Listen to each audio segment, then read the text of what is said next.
Hello. Welcome in. My gosh. Welcome into the Eric Zane Show podcast, a daily show where I discuss news, nonsense, and my personal adventures. Thank you so much for being here. Welcome. Yesterday, I had a interaction out of the blue. One of those deals. Recently, I went ahead and, you know how, like, you're on Facebook and it shows you, like, people that you may know? Well, I saw a name from the past that I hadn't seen in forever. It's a kid I grew up with in the city of Warren. Kid. He's like my age. So I did the old friend request. This dude named Pat. Now, all I really remember about Pat is, well, one thing in particular. I'll talk about that in a second, but probably one of the friendliest people on the planet. Whenever that happens, whenever like I cross paths with someone like this in this particular way, I'm always like, well, why didn't I like stay pals with this person? I mean, I'm like that with a lot of people. Well, why didn't I stay in contact with so and so? So then he reaches out, and this surprised the hell out of me.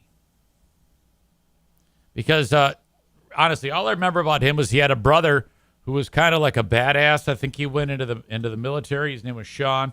I remember his mother. I remember his dad a little bit. I remember we used to play a lot of baseball and shit like that. We were always playing sports when we were growing up in the neighborhood.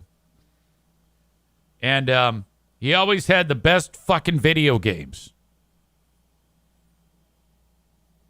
Like, he had the best Atari games. We'd be like, oh, fuck, look at all these goddamn fucking video games.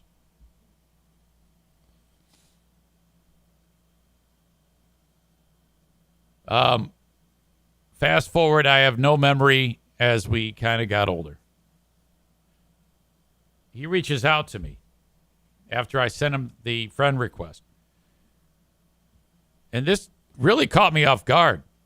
Easy, you are the best. I catch the podcast as often as I can. I'm like, what? You do?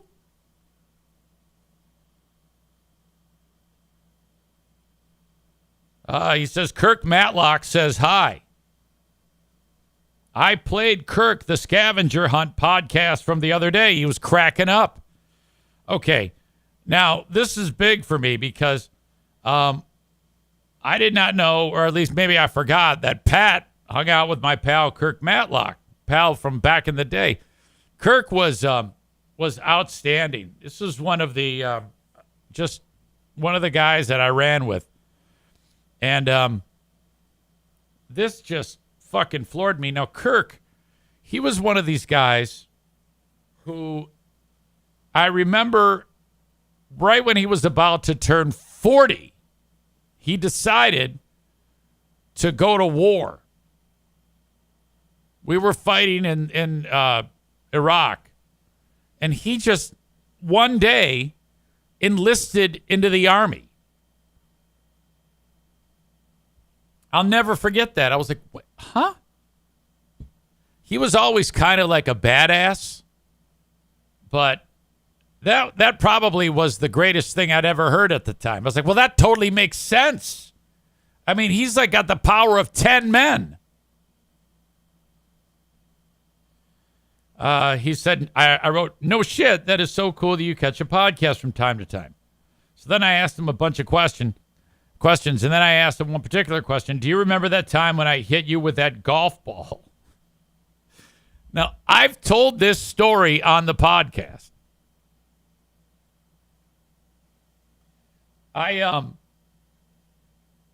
We were in the backyard of my pal Matt's house.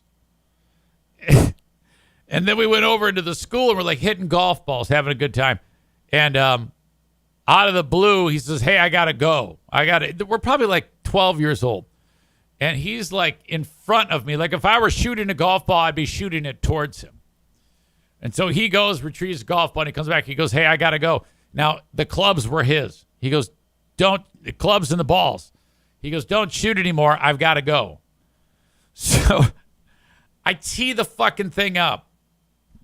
And I'm ready to hit it. And he goes, don't. And he's closing in on me like he's walking towards me. Like 50 feet, 40 feet, 30 feet. And he goes, seriously, don't do it. Don't do it. I don't want to go get it. And he gets to about 20 feet, 10 feet. And I hit it. I hit it as hard as I fucking could with a, I don't know, fucking 5-iron. And amazingly, he turned around. And it's a goddamn, it was all defense. He turned around and it hit him right in the back of the leg. Now, the shot that I hit, there was like a vapor trail behind it. It was like a Happy Gilmore shot. One of the most incredible golf shots you will ever see. Went flying, making like that type of noise. And as soon as it hit, oh my God. And he goes down like a ton of bricks. And I'm like, oh, fuck. It was such a devastating shot that it actually broke the skin on the back of his thigh. Immediately, this welt, like you wouldn't believe, it was like he got shot. Oh, my God. That poor son of a bitch. So when I asked him, do you remember the time when I hit you with the golf ball? He says, oh, my God, I so do. I had a bullseye on my upper thigh, the back of it. Good thing I turned, or else that would be dickless today, LOL. Let's see. Then he starts talking about a bunch of people that we grew up with. I have a memory of you. We were when we would walk to school. It would be me, you, and Matt. Matt was the guy who I told you about who had a stutter. In fact, he still does. And my dad was the one who was like mean to Matt. It was fucking cruel. Matt's like in second grade, and him and I are playing Tonka trucks, and he stutters, and my dad gets in his face and goes, learn to talk, or some shit like that. I was like, what the fuck? So inappropriate. Pat writes, I still remember when Schmitty bought that Men at Work shirt when that song Down Under was popular. Eric, typical Eric, said, Schmitty, shouldn't your shirt say Men at Lunch? Because Matt was a little porky back in the day. So he remembered in one particular insult that I said to the kid. Men at Work. Smitty, shouldn't your shirt say Men at Lunch? Oh, no. He says, I don't remember what I had for lunch, but I remember every memory. We had a blessed childhood back then. Different street, down the street, we had different cultures, but we all hung out sometimes in different pockets, but everyone was great back then. I'm glad to see you're doing well. He says, I love listening to the shows when I can. Even, he says, I'm not from GR, but it's still cool. So that was really nice. It made me feel good. And then, so he wants to get together with a reunion. He mentions my neighbor that lived between Matt's house and my house. So I lived in one house, and then the kid who wore the Men at Work shirt, Matt, who had the stutter, he's 2 doors down. In between are the Goldmans. The Goldmans were insane. Mrs. Goldman with her shit lawn, and every time our ball went over there, she came out stabbing and trying to kill us before we got the ball. True story. Imagine living in a neighborhood where your neighbor, if your ball, it's perfect because it was like our very own version of the Beast from Sandlot, where oddly enough, James Earl Jones starred in that film, and he passed yesterday. We celebrate his life today, but we had our very own Sandlot. Hang on, I got to drink this.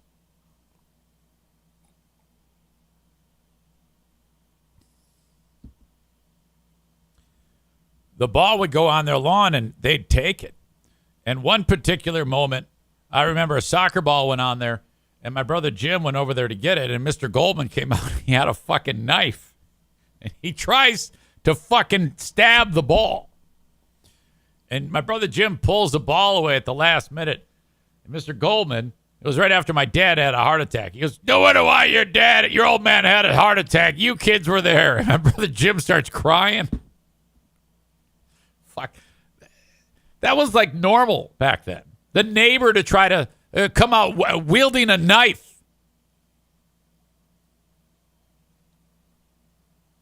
One night, I'll never forget it, because these people, the Goldmans, every kid that went to our school knew about them and had them in the crosshairs. We're going to harass, because we hated them because they were such assholes. Someone opened up their mailbox on the house and put a goddamn M80 in the mailbox. I'll never forget my room lighting up and then the explosion. And you hear the mailbox hitting the ground because some fucker blew it off the house. Jesus. City of Warren.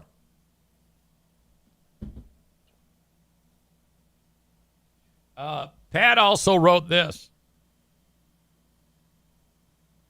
We're talking about the Lions. He says, yeah, we've come a long way from Gary Danielson and Eric Hipple.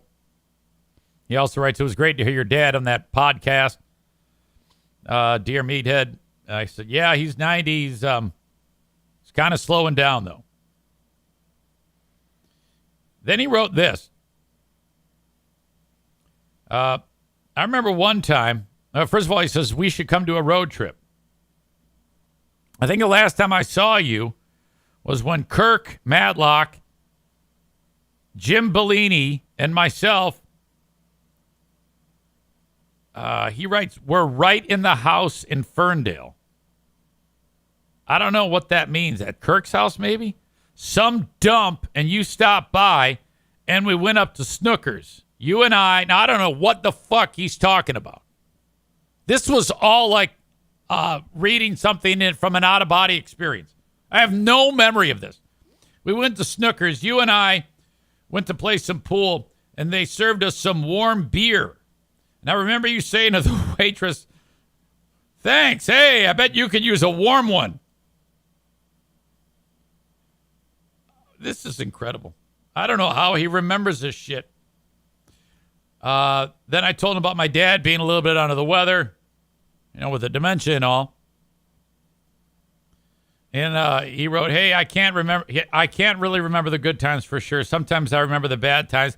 But then he writes, but I try to block those out. I call those my age 32 to 47. Life is great now, though.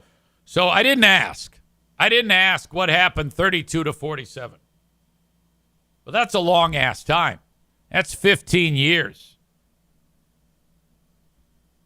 So I don't know. So that is legendary person from the city of Warren, my pal Pat. I've got to get together with those guys. I don't have a lot of interactions with people from that era. Even Jeffrey, the guy I gave the kidney to. I mean, we communicate via text and chit-chat. I'll probably go see him in a couple of years here, or this coming winter. I'll probably go see him again. But, yeah, I don't have a ton of experiences with people that I grew up with. In fact, I don't have a lot of experiences with people in general. I found myself as I get older to be increasingly more of a loner, probably because the day-to-day job is such an extroverted thing. I don't know. Welcome into each and every one of you. I appreciate all of you checking out the show. This studio is sponsored by my friends at Impact Power Sports. Online at impactpowersports.com. What a great group over there. If you need an ATV, UTV, side-by-side motorcycle, e-bike. Everybody's got e-bikes, it seems. Not to mention scooters. Or perhaps zero-turn radius lawnmower, Yamaha golf cart. They got all that stuff. at Impact Power Sports. Go to their showroom in beautiful Rockford, Michigan along 14 Mile Road and check it out for yourself. Impact Power Sports online at impactpowersportsmi.com. They are a great sponsor, and I'm very, very appreciative of them. Okay. So glad that you're all here. EZ wins week 1 of fantasy football. I'll take that. My kicker is a guy from the San Francisco 49ers. My kickers don't get a ton of points. Sometimes they can. My kicker had the most points of my whole team. He kicked 6 field goals last night. Holy shit. I got some info from Ben Glaze about this week's Who Are These Free Beers? First, he sent me a screenshot that our pals on Free Beer and Hot Wings did a segment. If you could Freaky Friday with anyone, with any show member, who would you choose? So I think I know what that means. The plot of Freaky Friday is people like change bodies or whatever the fuck. Like mom becomes a daughter, daughter becomes, I don't know. So I guess people would call up and say, yeah, free beer. Or yeah, hot wings. So that was the segment. Then he said, EZ, they did 2 segments of guessing the top 50 cereals of all time. He adds, I will cover this week if it's worth pulling. Are you going to do the segment about which show member is the nicest? Well, here's the thing. When you read a Free Beer and Hot Wings show rundown, when it says the audience calls up and tells us which audience member is the nicest, I mean, when you read that, it sounds ridiculous. But, yeah, I mean, it might actually be entertaining. So I can't say for sure. I always have to listen first. I will tell you this, that on yesterday's show,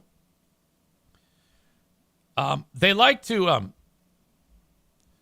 get like material that'll say something like 1920s dating advice or something like that. And then they'll read it and it gives them an opportunity to riff or kind of improv on the material and crack jokes. And that's not really their strong suit. So most of what happens falls particularly flat.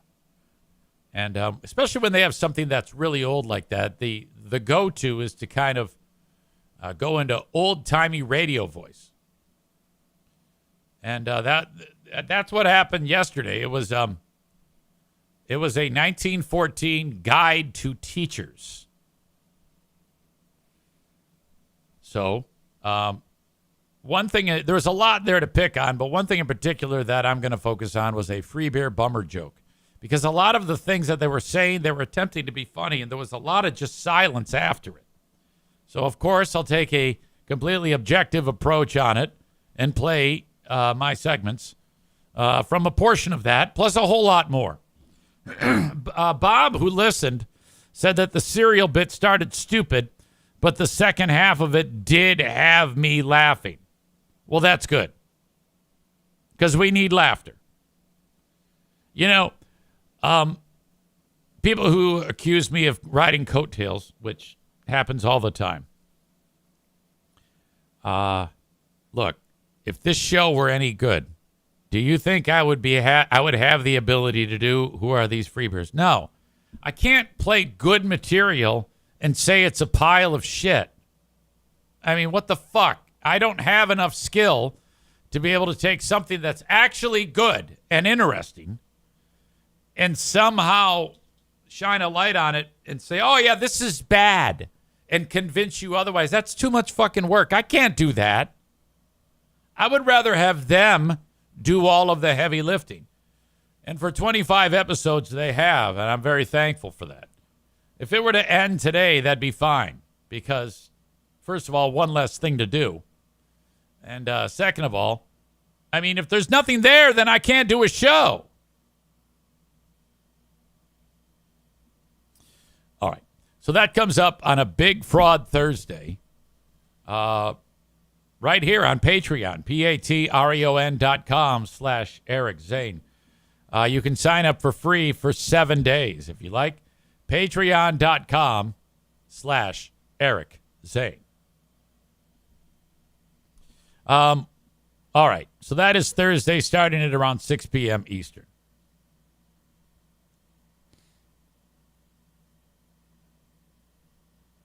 Bob says only because the rulemaking at one point, everyone had to do the German accent. Okay, good. Excellent. Chris Denham is here. What's up, Chris D? I love you. Good to see you, buddy. Joe Martinez is here. He is still suggesting, he's still doing that whole Michigan, we bow to no one. Michigan after that loss to Texas. Interestingly, there was a player from Texas who, after that game that Texas massacred Michigan, he ran onto the field with the Texas flag and buried the flag in the block M. So I don't know about bowing to anybody, but you sure had to eat a lot of shit when Texas came in and did that. You can't like that. You cannot like that. Joe is suggesting that it wasn't a massacre. That was not a close game. So you can call it whatever you like, but it was a pretty big beatdown.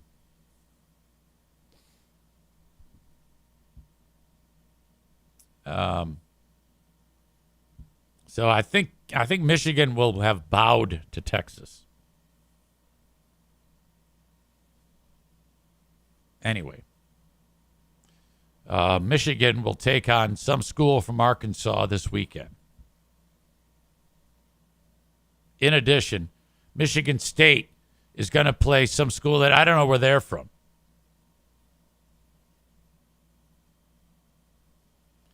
IMKO says that Michigan had 80 yards on 23 runs. So he's suggesting that, he says, they got fucking smoked, dude. Joe says, no, again, we bow to no one and no man. Chris says, is bowing the same as getting bent over?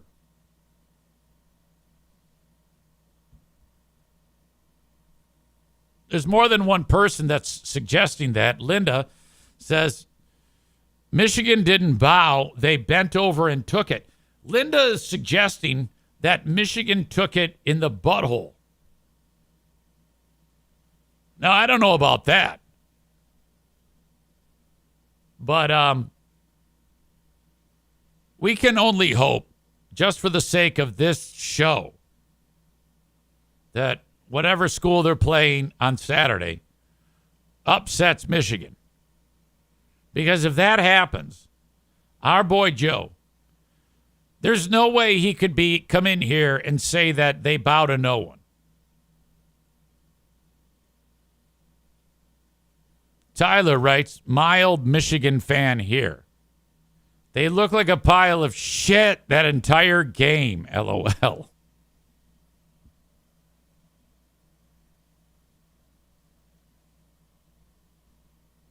All right. Well, I'm excited about the football. Joe Martinez also, he hates the Lions. And I don't know where that comes from. I mean, I at least know when he's a Michigan fan, I mean, why you would not like Michigan State or Ohio State or have that whole attitude of arrogance that typical Michigan fans have. But I don't understand the contempt for the Lions. You know, either you've hated them your whole life and you root for another pro team, or you're one of these, well, they were bad in the past, so now I'm never going to get over it. That's a regular thing with some people in Michigan. They have this brain damage from years of frustration, and I actually understand. You know, some people who are a little bit weak in the brain just can't get past the fact that they were terrible for a long, long time. They just never get over it. And now I can't say for sure that that's what's going on with Joe. But all I know is that he does not like the Lions. He hates them. He can't stand Dan Campbell. And the thing about Dan Campbell is he seems to be like the most optimistic, polite, congenial coach you could possibly find. I don't understand why that guy would. I think that there was a clip that Chris sent to me of Dan Campbell's press conference that I should probably play from that most recent game. What I like about Dan Campbell is he's always quick to say, "Hey, that kind of sucked, but we won." I always found that to be appealing.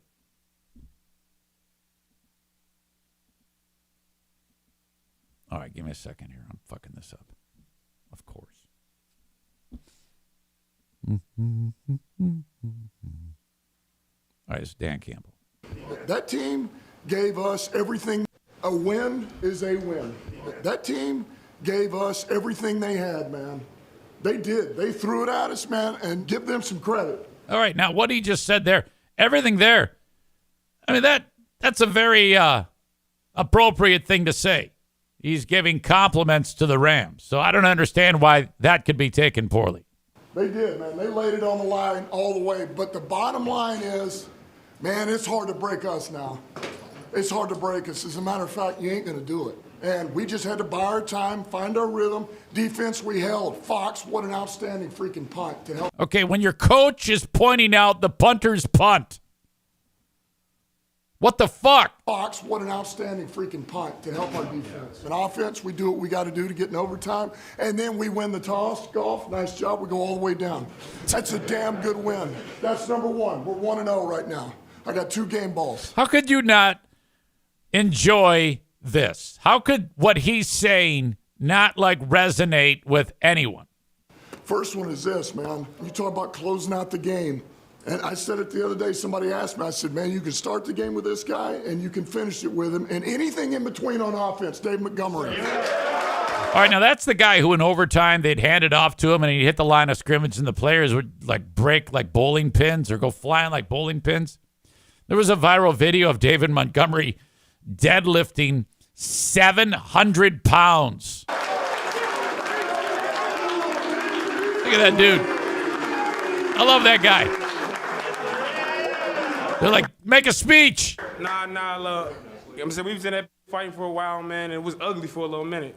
Before the game, Ben said that it showing up ain't going to be our best game. It ain't going to be the perfect game, but shit, we finished it together as a team. Defense, man. This guy was all over the freaking field. I love this shit so much. Man, play after play after play. In the pass game, the run game, Alex Anzalone.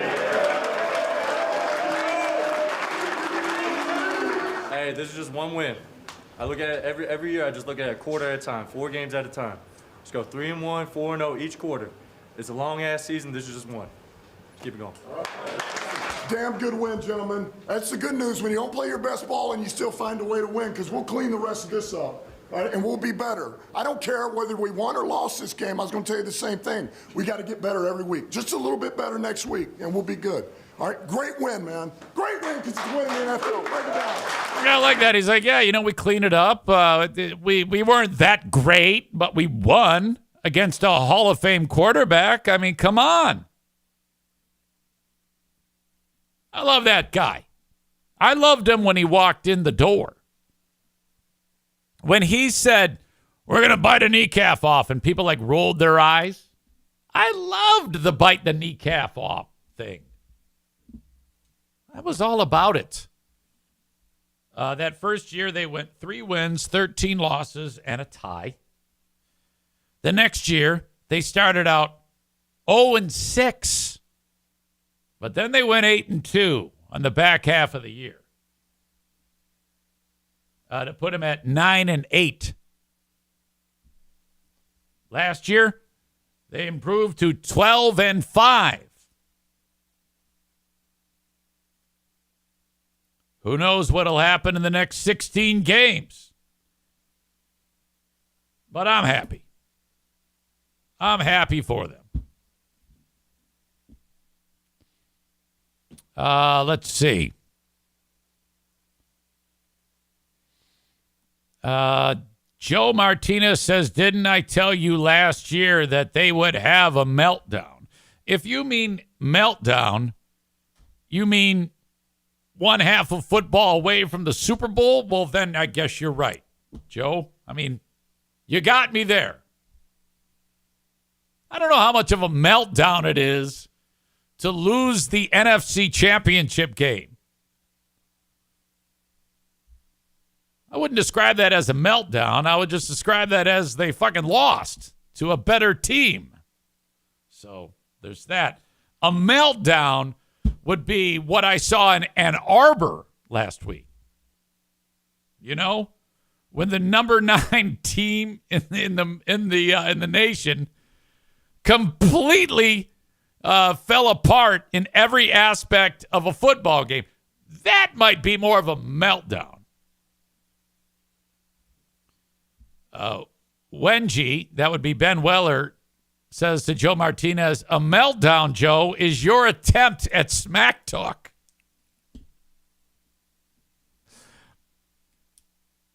Yeah, I don't know, man. I don't think that I don't think you have a home field advantage here, Joe Martinez. Good luck this weekend against Central Arkansas University State A&D Ointment. Okay? I'll take the points. You know. All right. So that's how we start off this show. As always, as I indicated, this studio brought to you by our friends at Impact Power Sports. I'd also like to thank Blue Frost IT. How about them? Longtime sponsor for over 5 years. We just hit the 5-year mark with Blue Frost IT. If you need any type of tech help in and around your residence, your home, or your business, I want you to consider Blue Frost IT, 616-200-8550. They are awesome. Kuiper Tree Care, online at kuipertreecare.com. Here's what they do. Tree removal, tree pruning, land clearing, storm cleanup, stump grinding, tree risk assessment. All of those things at Kuiper Tree Care. Great group. If you want to reach out to them, the easiest way is to either go to kuipertreecare.com, and that's Kuiper, kuipertreecare.com, or just give them a phone call, 616-828-8225, 616-828-8225. Reach out today to Kuiper Tree Care. Good crew. That's another one of my sponsors where it's super important that you reach out to them, because what I did was we traded. They cut down the tree for me and ground the stump. They did a great job. And I said, I'm going to give you 3 months advertising. How's that sound? He says, that's good. I go, now, if it works, you got to sign back up. They said, you're right, Easy. We do. So throw me a bone, won't you? Call Kuiper Tree Care for any of the services that I just talked about.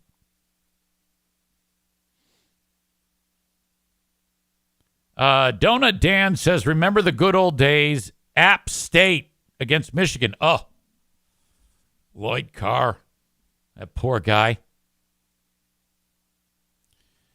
Joe says, Joe brings up, what program has the most wins in history? Oh, Michigan Wolverines. They're incredible. They're incredible. Over the years. They've been around a long time. But just a humiliating loss Saturday at home. My God. All those famous people on hand, like Derek Jeter. James Earl Jones was there. Okay? He was there. He's in perfect health, 93 years old. He's the one that actually introduced the team. James Earl Jones. He went to Michigan. And he said, I'm so happy to be here. And then he went ahead, James Earl Jones, and he went home after the loss. He was so upset. And I was just checking out an article that he said that the loss was so humiliating that he doesn't think he can survive that. It was so unfortunate and such a desperate performance by them. He was so disgusted, James Earl Jones. Becca, see, she knows the story. He was so upset he died. He actually wrote that. He wrote, ladies and gentlemen, I'm so despondent. I don't think my sweet soul can take this. And so, essentially, Maureen, she hit the nail right on the head there. They killed a national treasure. It was James Earl Jones Day at Michigan Stadium. Now, good thing James Earl Jones wasn't there at the game because he left after. He had to get home. The crowd started chanting, fuck James Earl Jones over and over again. And I don't know why they did that. I think that that's a horrible thing that the Michigan fans did. Joe Martinez says, no, he wasn't there. He did the voiceover. This is how dumb people are. No, he was actually there. I saw it on TV.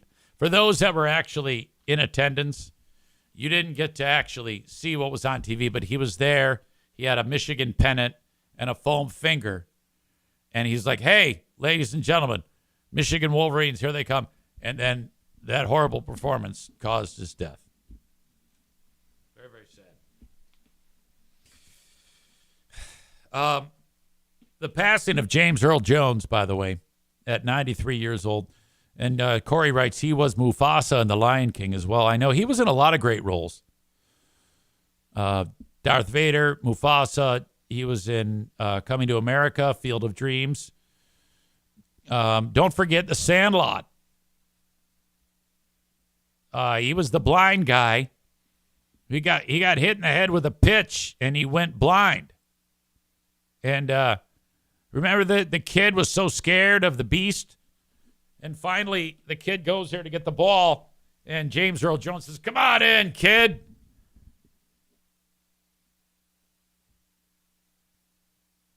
It was amazing. One thing I didn't know about James Earl Jones was, he's in his late 30s, early 40s, and George Lucas reached out to him. He says, look, you've got a set of pipes. Do you want to play Darth Vader? And he said, yeah, I'll do that. And but Lucas said, I got a guy who's going to be in the suit. And James Earl Jones is like, well, thank God, because I didn't want to be in the stupid suit. So the interesting thing, though, is the guy who played Vader is a dude named David Prowse. He's dead now. He died not that long ago. And as the story goes, Prowse does not know that his voice is not going to be featured in the film. So he learns all the lines because it was important that he learned the lines so that the other stars of the film could interact with him. In fact, I have a clip of David Prowse from the movie somewhere here. My shit's kind of fucked up today. I thought, hold on, give me a second. God damn it. I have a feeling I'm going to wreck everything today. No, I don't have a clip. Fuck it. Of Prowse in the film. And so he's like, he sounds like shit.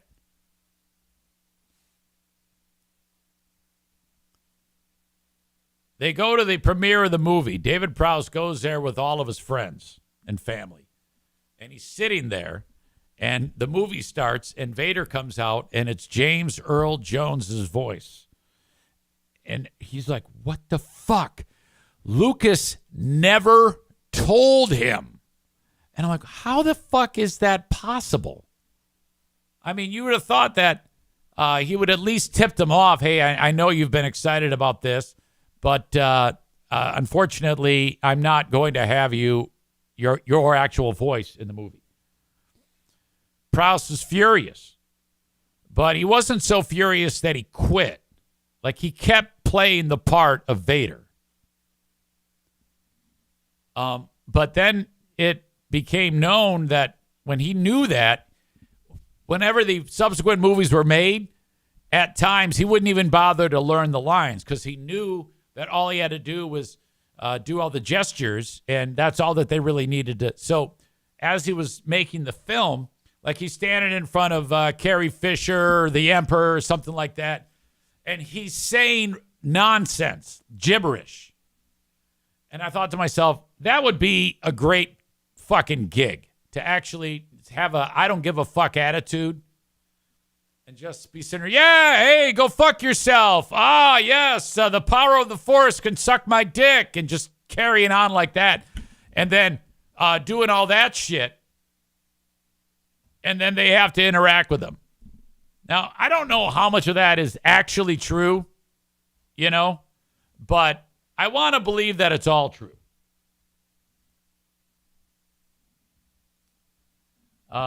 Corey says in Empire Strikes Back, he was told to say Obi-Wan killed your father instead of I am your father. So he didn't even know the plot twist. I don't know how much of that is actually true. Okay. But I actually had in my possession some clips of him actually acting. But I think it's going to be one of those days where, like, I think I'm ready to do the show, but not exactly. I want to get into, since we talked a little bit about football. I didn't cover this yesterday. I probably should have. Probably the best receiver in the NFL right now is Tyreek Hill. Now, Hill is kind of a fucking idiot, but not exactly in this video right here. He's kind of put his past behind him, I guess, just because of time. But when he played with Kansas City, they went ahead and cut him because of something awful that happened. There was some domestic violence that he was accused of. He was accused of breaking his kid's arm. And there's audio of him saying some really horrible things to his significant other at the time, like very threatening and pretty intense shit. And so, actually accused of injuring like this fucking toddler. Now, ultimately, I think nothing really came of it, one of those deals. I don't know if it was a case of money got him out of trouble, but still, it's a pretty ugly thing. So, he goes off to Miami, kind of damaged goods off the field, but really, really great on the field. Well, we all know that if you're an athlete, it doesn't matter what the fuck you do, because if you can perform on the field, nobody will give a fuck. That is what's up with Tyreek Hill. Now, I just wanted to throw that out there. Now, what happened to him over the weekend on the way to the football game for the Dolphins doesn't have anything to do with that. And I think that 100% these cops are fucked up. Now, I don't know if you know this, but if a cop were to come up to your window and say, hey, roll down the window, and you said no, you're allowed to do that. Now, I would never have the nerve to do this, okay? I watch these videos from a spot on YouTube called Audit the Audit, and it's just dash cam videos of people who get pulled over, and then they ask questions to the cops and then end up getting in arguments with the cops and a lot of times winning the argument. Like, for example, a guy will get pulled over. There was one where a guy drove by the cops, and as he was driving by, on his own dash cam, the guy goes, fuck the police. So the cop pulls him over. And long story short, the guy says, why did you pull me over? And the cop says, he didn't really have a reason. And he says, you can't say fuck the police. And the guy says, well, yes, I can. And I have the U.S. Constitution to make that possible. Go fuck yourself. And so the motorist ends up winning that. Now, I would never, ever want to say fuck the police to the police. Nor would I ever. I'm that type, okay? I don't have the wisdom, the wit, or the cool head to do anything if I get pulled over other than yes, sir, no, sir, yes, ma'am, no, ma'am, and pee a little. That's what I would do if I get pulled over. I'm going to tell you right now, if a cop says roll down your window, I'm going to roll down the fucking window. If a cop says let me see your hands, I'm going to let him see my hands or her see my hands. I don't fuck with them in any way, shape, or form. Let me see your ID. You got it. Here you go. So there's that. Tyreek, on the other hand, is not nearly as compliant for whatever reason. And I don't think he has to be. That's the thing. If I had the nerve, I wouldn't have to. Tyreek's got the nerve. So he's driving down the street in something expensive, and he gets pulled over. And I think these cops are in trouble. And the cops know it's Tyreek Hill. And so this is pretty much everything that happened in that exchange with Tyreek Hill before the game.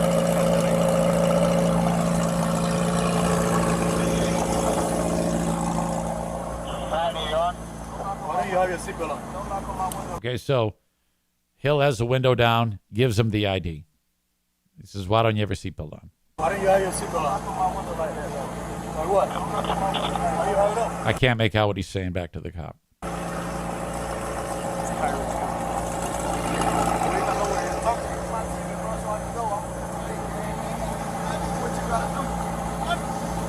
Tyreek says, do what you got to do, and then he rolls up the window. Hey, keep your window down. Cop says, keep your window down.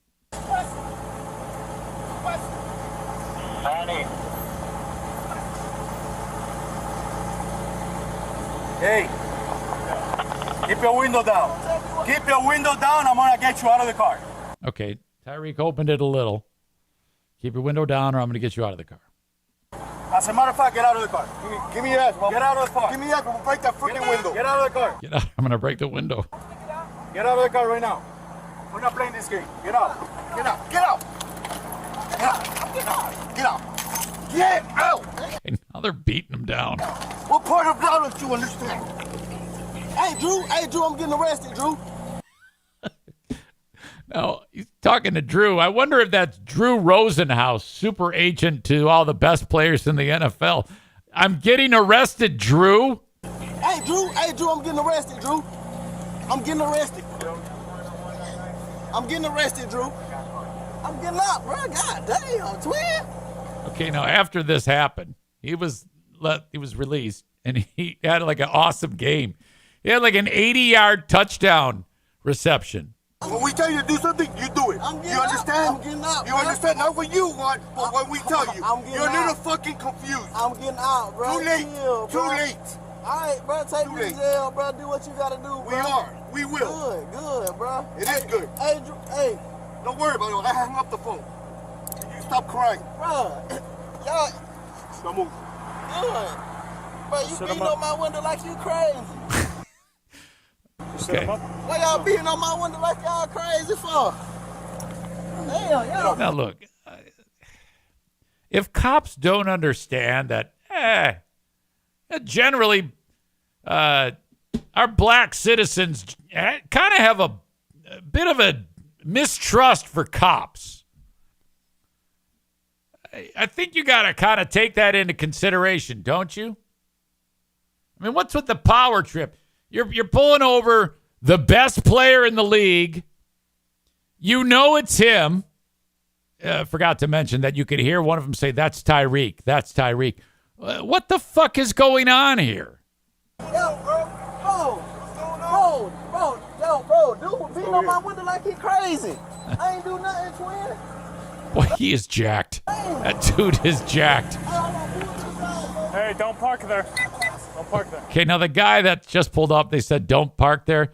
That is a friend or teammate. I don't know who it is, but that comes into play. Hey. That is a sweet car. Hold on, bro. I just had surgery on my knee. Okay, so now they tell him to sit on the curb, and they force him down on the ground now. Hey, bro. I just had surgery on my knee, bro. I just had surgery in your ears when we go there. Chill, bro. Chill, bro. Hey, Joe New, bro. Back up. Hey, call Drew. God, these cops are crazy.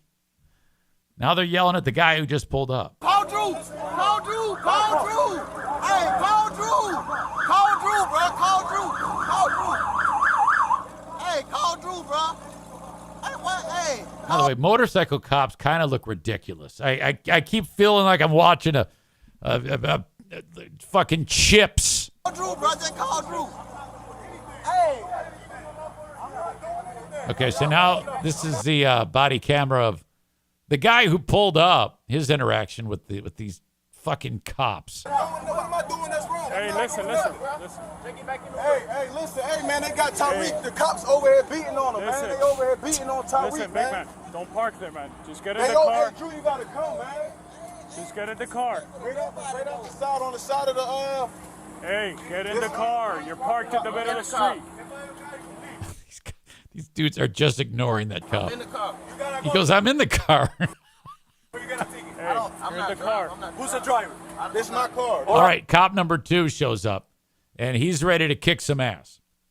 Hey, move. I'll take that. You gotta move right now. Coming, man. Let me have your license. You're gonna take it too. I'm coming. Let me have your license. You're gonna take it. Let me have your license. I'm leaving. I'm not playing. Let me have your license. Leaving. Yo, what's Your going license on? right now. Sir, what's going on? Your license See, now this is where I would go, yes, officer. This guy's he's not having it. right now. You're not gonna give me your license. Get in the car and leave. You're not gonna give me your license. I'm leaving. Let me have your license. Your See, now when I watch the audit, I don't think it's legal for a cop to say, identify yourself, give me your name, give me your license. I want to know who you are. I don't think they can do that. But, I mean, who am I? license right now. Sir, you want me to Hey, leave? your license right now. I'm leaving. Or I'm gonna lock you up. just told Your me to license leave. right now. He just told me to Your leave. license right now. Sir, he just- You're dealing with me now. Sir. Your license right now. And I think he gave him his license. And that's where it ends. I think the cops are in trouble on this. Donut Dan is a cop. He writes, when he was asked to keep the window down, he did not do it. Anyone else, white or black, would have been arrested for interfering in a police investigation. Okay. Benji says not true. Well, I mean, I don't know. Dan, in your experience, 20 plus years as a cop in the community, what stands out to you as something wrong with that? Because most people are saying what Kenny says, fuck those cops. Kenny also says, this is blown way out of proportion here, and I'll bet it's because he was black. You know, I don't know if it means anything, but I don't think those cops were white. I think those were Hispanic cops. I'm pretty sure I heard that in their inflection. They spoke English with a Latino accent, you know? Dan says it is legal if he parked the car on the street. Okay, there you go. And was asked to move the car and get back into the car and move. Then he can ask for his ID. IMKO says they are Hispanic with hand tats and presumably 2 full sleeves. Very becoming of an officer. Now, wait a minute. You can't go and judge the cops because they've got tattoos on their hands. Are you telling me that if a cop has tattoos on his hands, he is a bad human being, a bad cop? I don't understand that. So I don't think race has anything to do with what's going on here. I just think that you've got a cop that is like, hey, I told you to do something and he didn't do it. And then it gets fucking intense. That's what I think is going on here. Dan writes, of course, in his estimation, as the professional here, the entire thing sucks. If you comply with what you're asked to do, it would have been a big nothing deal, and he would have been sent down the road, I think. All right, if that's you, though, let's say he rolls the window up. Are you going to ask him to roll the window down? And if he doesn't, are you going to escalate it? I don't think, Dan, you can say, okay, I'm giving you a task. You have to decide. And you can't say the whole thing sucks. You have to pick a side here. Who was the most wrong in this scenario? My vote is that the pigs, the cops, were more wrong than Tyreek Hill. So you must choose. You can't say both sides. Only a pussy would say both sides. Pick one. Joe Martinez says something in Spanish. Lo puercos? I don't know how to say that. Tyler says his windows look like they were tinted, and I'm guessing in any traffic stop, they would be concerned about not being able to see if he was grabbing for a gun or something. And that pissed them off and started the escalation. Yeah, I know, but they also are aware it's Tyreek Hill.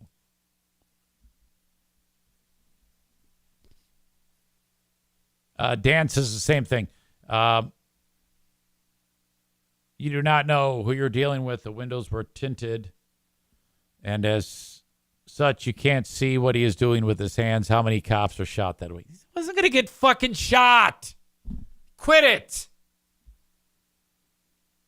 Best player in the NFL, going to the goddamn game. The cops know it. Like, hey, it's Tyreek Hill. Oh, all right. Come on now.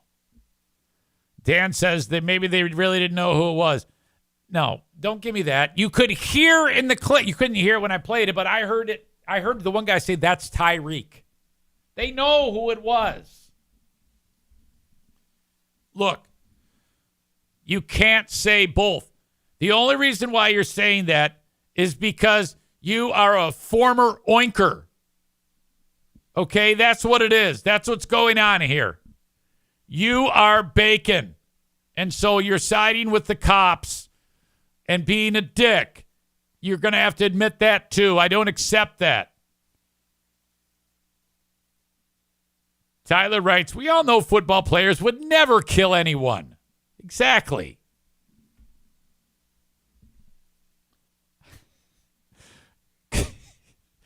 Chris wrote, the pigs had to establish their dominance over the rich football player. You know, as insulting as that sounds, I know I said it too, but come on, I'm kidding. But that's what's going on there. That's what is happening there. I believe Chris hit the nail on the head. Chris writes, let's bring in Jason Schaefer for the old segment Back the Blue with Jason and Andrea and see what they think. Ugh. Are those two even alive anymore? I don't, my God. I wouldn't be surprised if someone's going to do a well check after about 5 years and find them in a stranglehold on each other, like skeletons.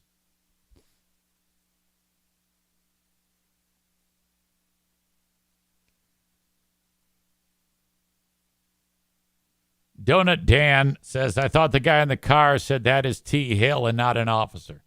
No. One guy said Tariq. Now, Chris writes, yeah, then you can ask who Jason beat to get fired. Yeah, I don't know that. I don't know that that's true. I think that's conjecture and all alleged. I cannot support that crack. All we know is that at one point, our pal Jason, who listens, by the way, was an officer of the law until he wasn't. And then he became, like, there's a couple of malls, and he ended up being a mall security guard. And, I mean, that's about the same thing, right? Kenny, who's close pals with Jason, says, I know one thing for sure. Not a single person here would say shit to Jason's face. Oh, I would. Absolutely. What's he going to do? Beat me up or something? Come on now. Kenny says, he's a good dude. I don't give a fuck what any of you say. Well, I'm glad you feel that way. I think he has a poor choice. I think whether he's good or not remains to be seen. I think that his choice in women is poor. That's what I think. All right. Kenny had dinner with him. And then, now, Kenny, when you went out, when they visited you in Nashville, was there an orgy after? I know that it was you and Melinda and Andrea and Jason and Thisika. Did you guys get together for, whatever, a daisy chain or anything like that?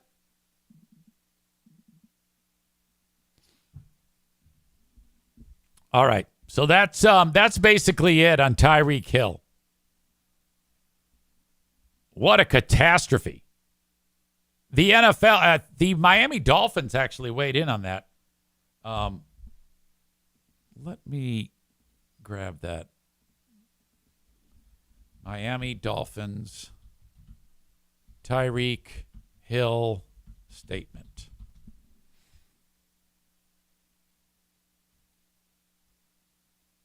The cop was placed on administrative duty, I have learned. I don't know if that's like a punishment. The director of Miami-Dade Police said Sunday an investigation has begun into the incident. One of the cops is on desk duty. It was the second Dolphins player that was handcuffed. I don't know who that was. Following the incident involving Tyreek Hill, I have initiated an internal affairs investigation to ensure a thorough review of the matter. One of the officers involved in the incident is on desk duty. I think that's like the worst thing you can do to a cop is put him on desk duty. Hill is considering legal action over the incident. Yeah, I don't have the Dolphins statement. I could sit here and look for it for an hour, but I'd probably never find it.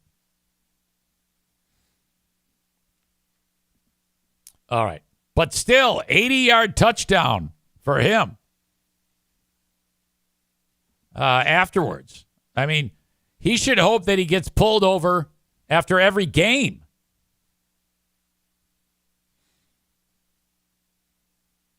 The Dolphins wrote this: we are proud to have a strong and positive relationship with the Miami-Dade Police Department and other law enforcement. And we recognize that the vast majority of cops do serve the community with the utmost character and desire to protect all citizens. However, as is on full display in the videos released, there are some officers who mistake their responsibility and commitment to serve with misguided power. By the way, the team coming out and making a statement says something, in my opinion. While we commend Miami-Dade Police Department for taking the right and necessary action to quickly release this footage, we also urge them to take equally swift and strong action against the officers who engage in such despicable behavior. Yeah, I'm going to side with the team. I'm going to side with Tyreek Hill and I'm going to decide and side with the team. We are saddened by the overly aggressive and violent conduct directed towards Tyreek and also Calais Campbell and Jonnu Smith by the police. It is both maddening and heartbreaking to watch the very people that we trust, says the statement, to protect our community, use such unnecessary force and hostility towards these players. Yet it is also a reminder that not every situation like this ends in peace, as we are grateful this one did. What if it wasn't Tyreek Hill is a question that will carry with resounding impact. So what that means there is, how many times do you see the black guy who gets killed in a traffic stop? George Floyd. It might be that Tyreek Hill, Calais Campbell, and Jonnu Smith are alive today because they aren't homeless people walking down the street. We will stand beside Tyreek and our players as they work to use their platform in this situation to make a positive impact in our community. We've always believed that the game of football holds a unique power to bring people together, and we remain hopeful that through the collective work of the players, organization, and our community partners, we can create lasting change. So for this to come out this quickly, to me, this means this is they're completely siding with Tyreek Hill, and it's a goddamn good thing that they did, frankly. If they don't come out right away, the Dolphins, and say that, you run the risk of the best player in the league getting pissed off, and you just can't have that. You're trying to win a fucking Super Bowl here. So I don't give a shit if I'm the Dolphins. And let's just say Tyreek Hill gets pulled over and he rolls down his window and pulls out an Uzi and shoots them all dead. I am still going to side with Tyreek Hill. I'm going to make a statement that says we support Tyreek in his massacre of everyone on the road. That's what if I own the Dolphins and Tyreek Hill gets a U-Haul full of explosives and takes it to a daycare and parks it in front, lights the fuse and says, here comes some dead kids, and runs away, and that U-Haul blows up and there's dead kids everywhere. It kills 5,000 kids. There's 5,000 arms and legs everywhere. I am then going to craft a statement and release it on the team's website that says, we support Tyreek in his effort to massacre as many babies as possible. Go Dolphins. Go Dolphins, go. IMKO says that would be 10,000 arms and legs. Whatever. I don't want to get bogged down with the details of this. Jeremy says 20,000 arms and legs. Who gives a fuck how many arms and legs it is? You get what I'm going at. What I'm trying to do here.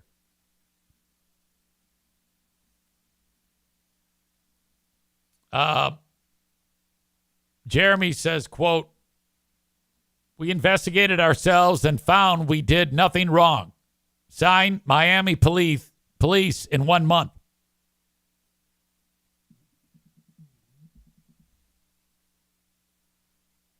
Hang on, I got to take this. No, I'm not going to take it. I'll take it later. Donut Dan, a resident cop who did not get fired from the force. He retired. Wrote, if they knew who he really was, then it would have been better to take it in a different direction, depending on if he complied. After that, it is okay to be upset and not like being pulled over, but to not follow instructions after being lawfully pulled over ups the game. Again, I don't know if he was lawfully pulled over.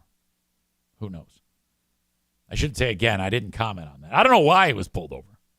I don't know if anybody knows. So what Dan is saying there is the cops were wrong. You heard it.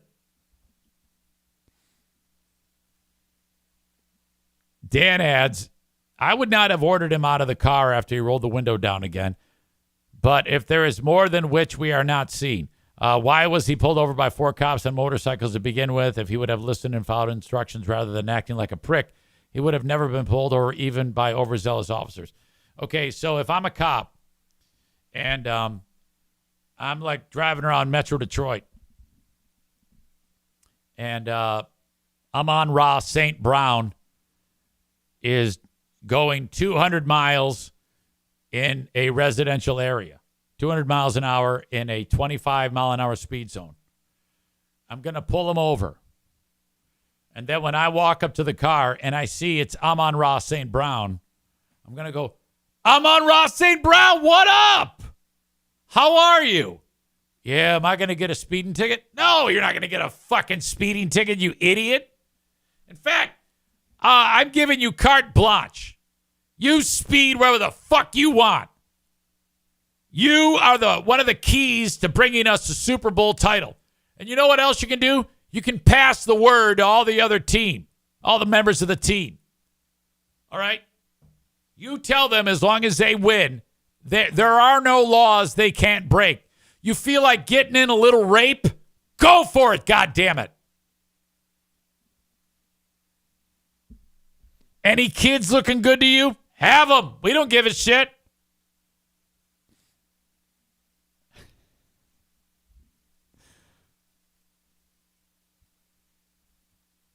Blue State Rob says the one cop with the tats escalated the whole thing. He just gave the police another PR nightmare that was totally unnecessary. He was getting out of the car. Tyler says, I don't know. Amon Ra St. Brown was really quiet the other night. I might give him a ticket. Yeah, Jamo Waymo may have become the number 1 in that game.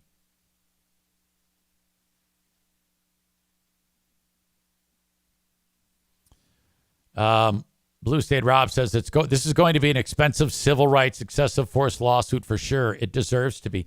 Well, what's good about that is Tyreek, he might even be able to get it, even though he's one of the wealthiest people in the league.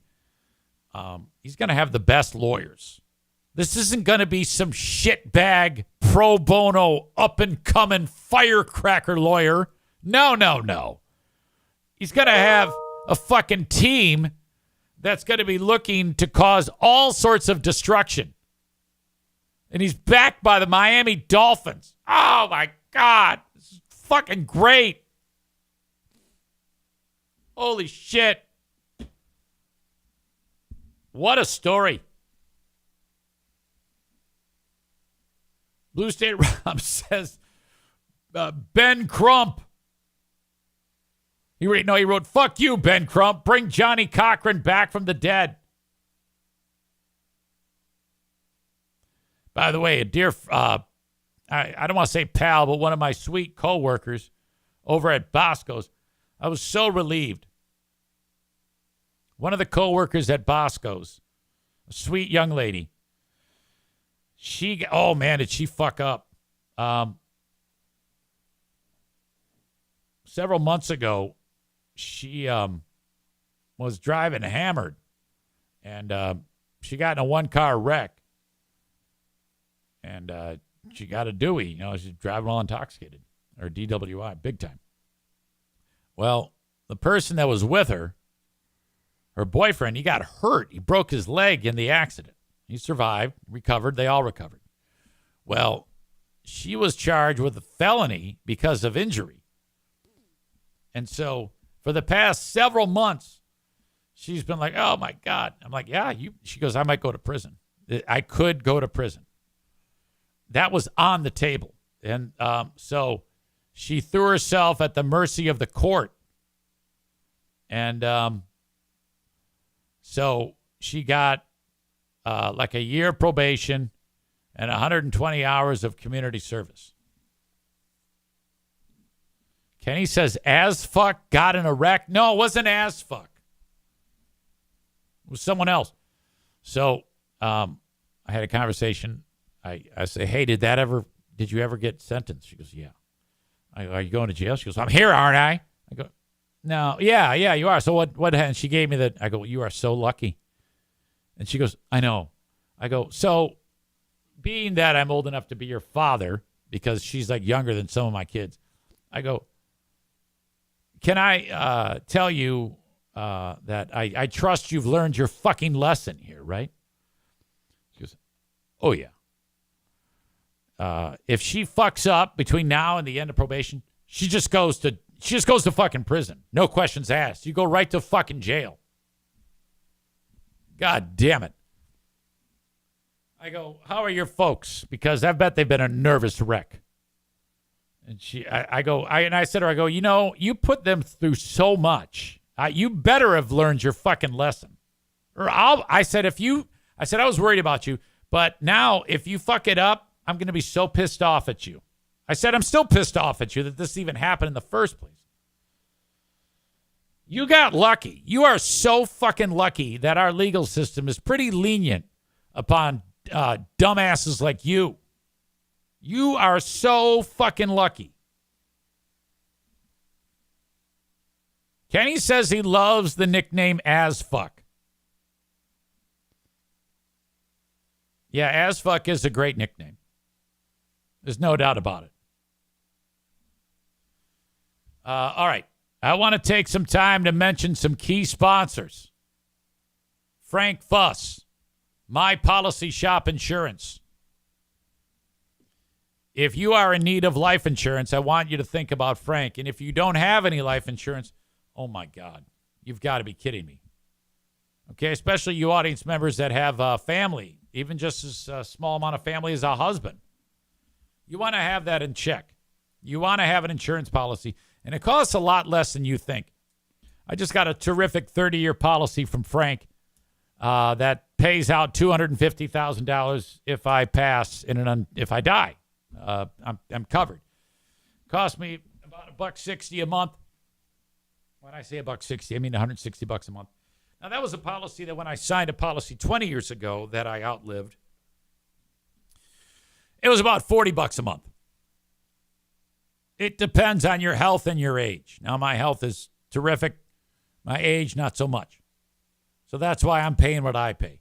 But look, get a life insurance policy. Quit being an idiot. Because the last thing you want to do is when you die, your wife having to put out a fucking GoFundMe because your stupid broke ass didn't take the time to get a life insurance policy. Okay? Reach out to Frank Fuss. BuyInsuranceHere.com. That's BuyInsuranceHere.com. Jeremy K. writes, Uber, $20, DUI, thousands of dollars, and possibly killing someone. I don't understand the drunk driving decision-making process. Tophus says, my ex-wife left me, so joke's on her. Ugh. Sorry to hear that. By the way, Jeremy being here, he's hoping for a better day after he tipped us off that his old lady was taking someone else. His ex-old lady was taking someone to Pound Town. God damn. Yesterday was day one for Jeremy turning his life around because he revealed to us that he's gross. So Kenny and I beat the shit out of him and said, yeah, dude, you got to lose like 100. So Kenny tipped him off to all sorts of reference material for intermittent fasting, which is the easiest way because it's just so simple. For a longer portion of the day, you just don't eat. Minimum 16 hours a day, you don't eat. It's an app, and it's wonderful. You follow this app, do what it tells you, and you're going to crush it. Takes time. I'm now down just under 10 or just over 10. I dipped below 180 this morning. I was up to 190. My little 5'8", maybe, frame at 190. That ain't going to work.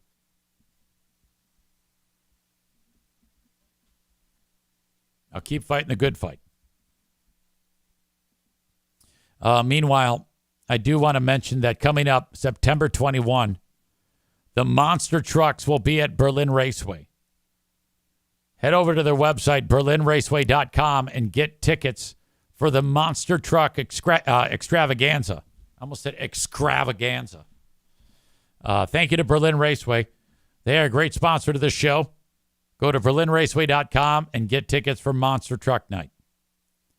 Also talking about planning for the future, my pal Zach Marco at Estatewise, ESTATE-wise.com. You can find him at 616-540-7544. I just finished this up Friday. Pooh Bear and I went to his office. He had a couple of witnesses and a notary there. We signed all the necessary paperwork. Our will, our last will, testament, and family trust is completely in place. Now, you might say, well, I have a will. It just all goes to my wife. Even if you actually have a legal document that says last will and testament, if you don't have a trust to go along with it, your shit is going to go into probate. And that can take years to get out of probate so that your family can turn the page on their lives. They have to petition the court to make sure that everything is all in place accordingly. If you have a trust in place, like Pooh Bear and I now do, none of that happens. Basically, I have a physical copy of it and a digital copy of it with instructions to my person who's going to execute it. All right? That's all and that's Madison. Madison's in charge. Jim and Jack, they would fight. They would, like, on the day we croaked, they'd be at the table and they'd be like, I do it. No, I do it. I do it. And then Madison's like, fuck you both. He said I'm doing it. The executor of the will. So this is one of those sponsors that I traded it out. I'm talking about them on the podcast. They gave me the services for free. I want you to call and inquire. That's my job. Get you to call my friend Zach Marco at Estatewise. He is the lawyer of record for all of these things concerning your will and trust. 616-540-7544. 616-540-7544. You can text him. Just say, Zach, Easy's talking about you. 616-540-7544. All right. Tophus says that Madison seems like the adult of all the children. Absolutely. Donut Dan says, get a trust. Easy speaks the truth. Who gets the zenith, by the way? Yeah, all this goddamn equipment, like if I kick the bucket, I think it's going to be like a big-ass garage sale. Jeremy writes, breakfast today was summer sausage and carrots. Breakfast last Friday was 2 slices of pizza and a bag of chips.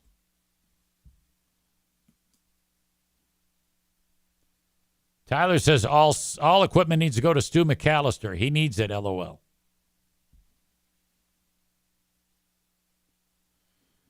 Kenny says, F that breakfast shit, Jeremy. Skip the breakfast. Well, wait a minute. That all depends on the last time he ate.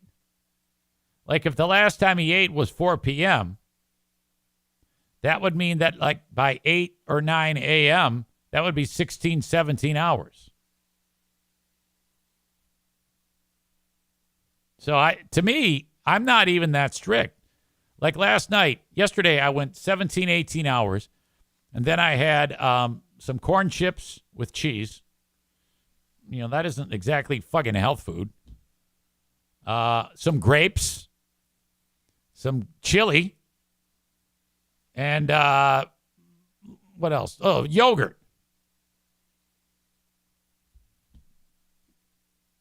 And I'm still burning it off.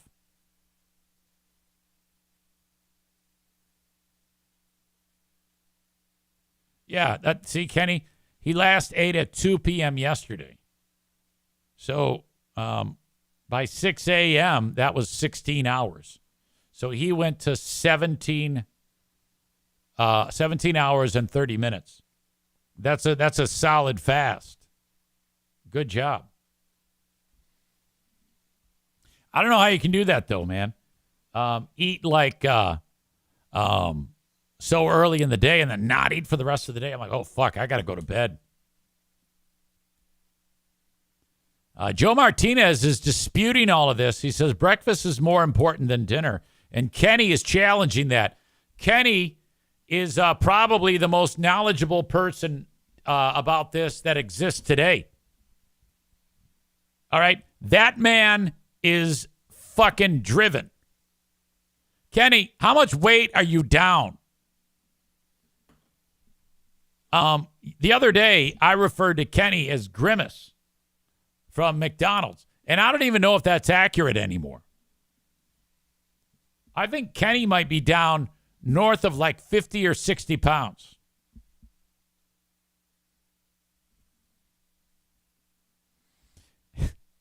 He says, yeah, it's still pretty accurate. Okay, Rome wasn't built in a day. Rome wasn't built in a day.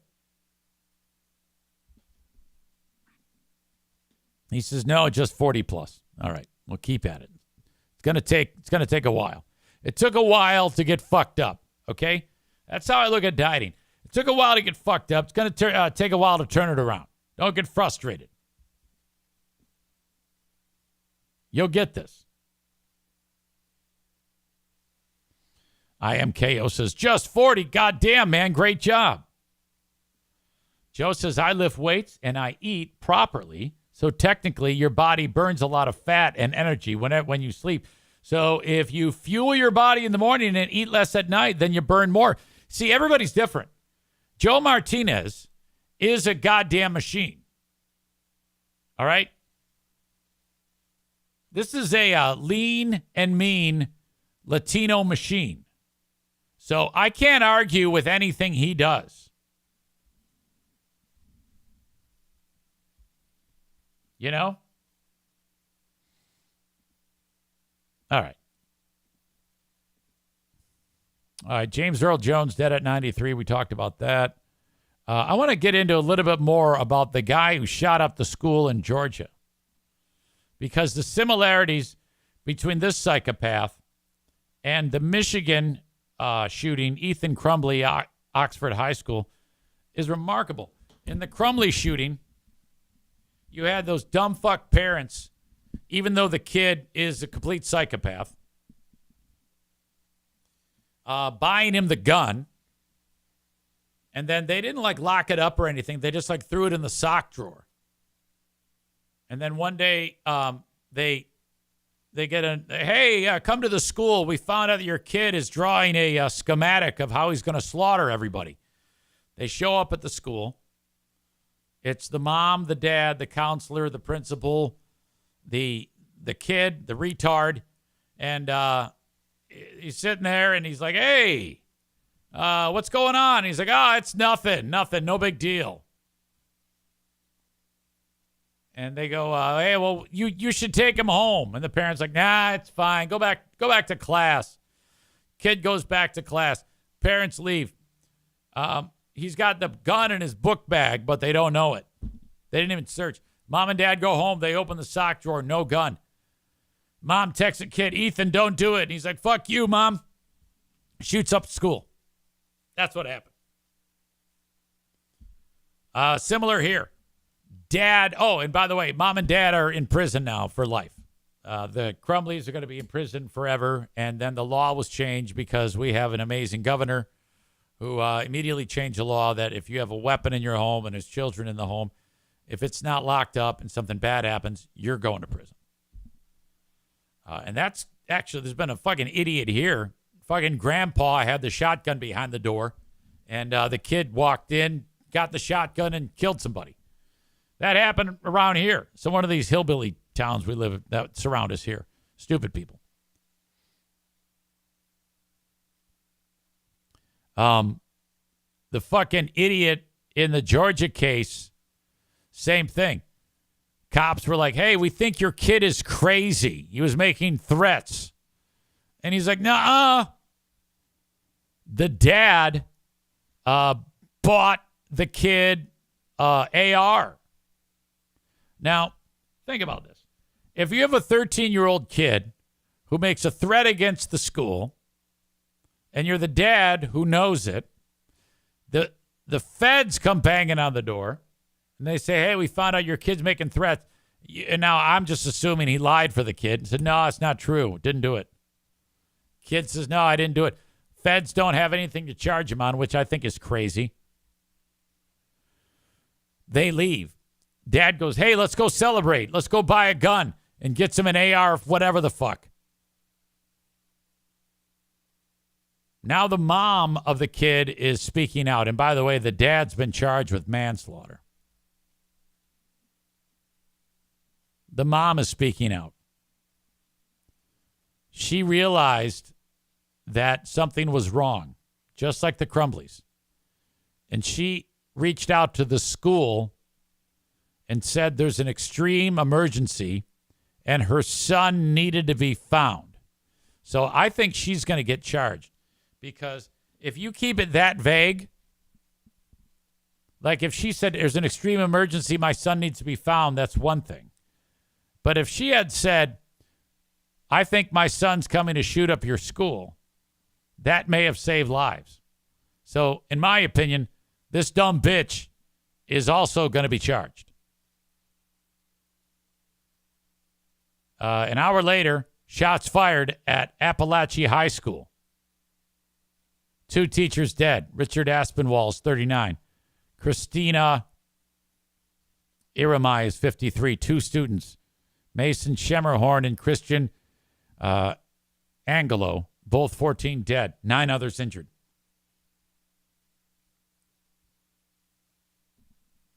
I take it back. It was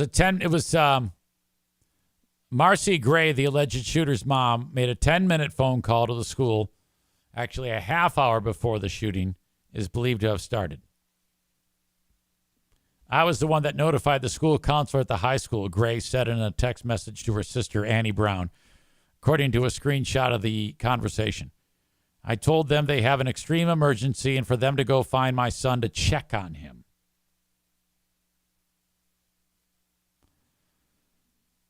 Yeah, you know what words are not included in that? I told the school my son's coming to kill everybody. Brown declined to elaborate what prompted Gray to warn the school, but Charles Polomus, the suspect's grandfather, told the New York Post Saturday that Gray rushed to Winder, Georgia, after getting a text message from her son that read, I'm sorry, Mom. Okay. So the school's that far away? Crazy. I'm sorry, Mom. So she had to have known. Like, if one of my kids texts Diana, I'm sorry, Mom, she's not going to immediately rush to wherever he's supposed to be.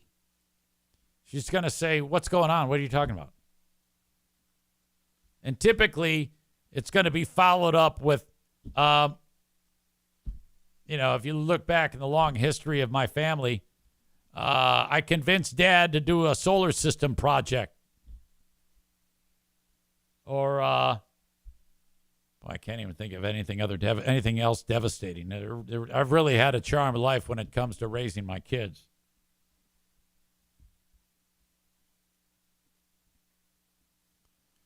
Brown and Polomus both declined to comment when reached by USA Today. Gray and officials from the Barrow County school system did not immediately respond to requests for comment. Of course, the kid was not killed. They trained guns on him, and he immediately gave up. The dad's 54. He was arraigned on four counts of involuntary manslaughter, 2 counts of second-degree murder, 8 counts of cruelty to children. In my opinion, Mom should be charged based on what I just read. That's a lot. She had to have known.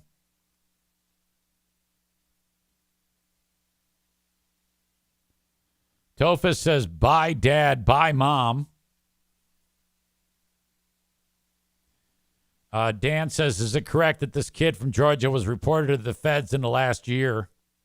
I bet you that every darn kid in that school knew that his mental health level sucked. I had a conversation with Pooh Bear about this exact thing. I go, so every school has the kid or the kids that aren't spoken to, dress funny, picked on, broken home, hair over the eyes, whatever. She goes, yeah. I go, you got to profile those kids.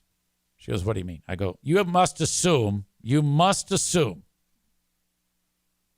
that they have more potential than everyone else who doesn't look like them to shoot up the school.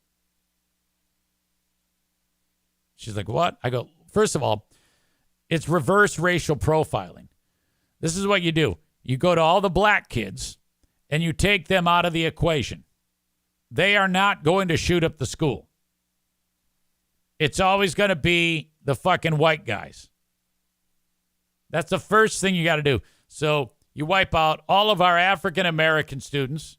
You wipe out all the female students. Now all you're left with is the males. Take most of the athletes out. In fact, take all athletes out. Theater kids, give or take. You might have a theater kid or a band kid. The key is it's a type of kid who usually has bad things happening to him within the walls of the school.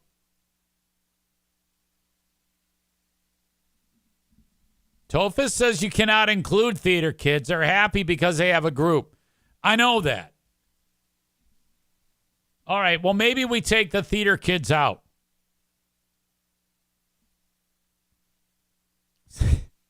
Stevie says, I was a theater kid. All right, you know what? I'm going to take band kid out, and I'm going to take theater kid out. I think I'm just going to go with loner kid, no friends, gets picked on. I go, so now you got to, okay, I go, do you have those kids? She goes, yes. I go, okay. Are you friends with them? She goes, yes. I go, this is about life or death. You got to make friends with those kids.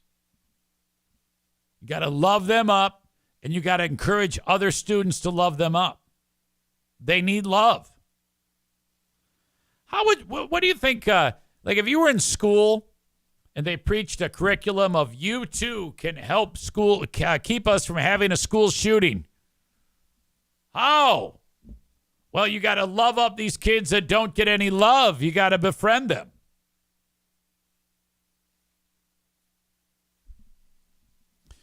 Donut Dan says, has there ever been anyone who has been a mass shooter that was not a white male? I think the Nashville one was a transitioning male. I don't think that's the case. I think that was an urban legend. Kenny says exactly what you just said, Eric. He adds, it's the kids with mental problems who have also been picked on their whole lives. Kids need to be nicer to those other kids and step up and stand up against others bullying them. That would help a lot right there. Bob says, why are you describing my high school experience, Eric? Are you telling me, Bob, that you were bullying kids when you were in high school? I don't know if I can look you in the face ever if you were a high school bully, Bob. Look, we worked very hard to get all of the bullies out of the chat on this show a number of years ago. Okay? We got rid of all the inbreeding, all the MAGA, and all the bullies, all in one fell swoop. And it's been so great since then. Or are you perhaps suggesting that you were bullied, Bob?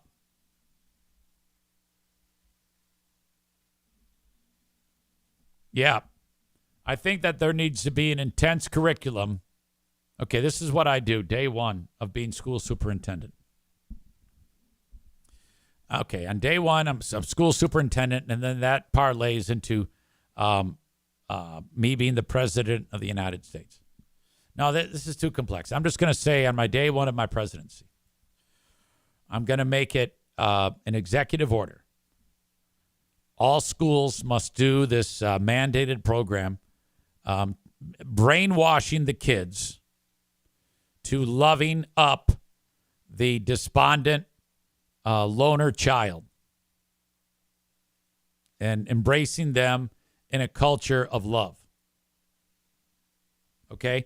And actually have like an incentive program. Like if you get so many love points, you can be involved in like the end of school, high school orgy, or perhaps like a new car. Incentivize and each student has a virtual online love bucket. And for every good deed that you do in loving up these beleaguered young people, you get love bucket points. It fills up your love bucket. But if you do something horrible, it punches a hole in your love bucket and it kind of, depletes it. Now, if you actually start to date or fall in love with one of these loner kids, your points are going to be double or tripled. We start at that level. Next, immediately we're going to have to beef up security. Unfortunately, I'm going to have to say that I agree with J.D. Vance, and I don't like to agree with J.D. Vance because he's retarded. We got to beef up the security in the meantime. Then we have to implement strict gun control. Now, that's going to take a little effort because we're going to have to rewrite the Constitution. And when I say rewrite it, what I mean is get a Sharpie and cross out the amendment that says we have the right to bear arms. That's what I'm going to do. Tophus says, you forgot about all the bullied kids who commit suicide. Look, we're going to take bullying out of the equation. We got to walk before we can run. Brand new curriculum, love buckets. So we're starting on a grassroots level within the school, within the walls of the school. We're protecting the border of the school. You want to build a wall? We're going to do a wall around the school. And then we're going to abolish guns. So that we're going to make it so that you can't just go out and get a goddamn assault rifle. That's what we're going to do. Now look, as you know, I am a card-carrying gun owner. I got a thing that says I can carry 1,000 pistols on me if I want to. Easy, does that mean that you're going to give up your guns? Maybe. I think we need to try. Don't you? Look, let me put it to you this way. We've tried to get by doing it the way we have for a long, long time, and it hasn't worked. Nothing's come to fruition. It's a goddamn shit show. So give me about 10 years. Give me about 10 years. I'm going to rewrite the Constitution. I'm also going to make it so that I can be the president for 20. And when these common sense laws take effect, easy, what do you mean by common sense? I'm taking away your guns. You know how like it says, come and take it? I'm actually going to go take it. I'm actually going to go in and take your guns. Okay? Yes, that's what I'm going to do. I'm going to go in, take your weapons, and we're going to try that for 10 years. All right? We have a 10-year window, love bucket, beef up security in the school, J.D. Vance style, and then take away the guns. Give me 10 years, see where that goes. And if after 10 years it's a disaster, you can have the guns back. It's not so bad. Right? Let me try. I think that's pretty good. I think that's a great policy. What do you guys think? Is there anyone in the audience that does not agree with this? It looks like I'm getting some really good feedback on it. Yeah. Done deal. Make it such. Yankees suck 138 writes, I agree. The problem is people who are going to break laws aren't going to care about that law. No, well, we're going door to door taking the guns, though. IMKO says, I say we do the same thing we have been doing for like 20 years and see if it changes this time. I don't know if it will. Just don't know. That's pretty fucked up about that family in Georgia, though. That is some fucking dirty, dirty pool. How can you be such an idiot?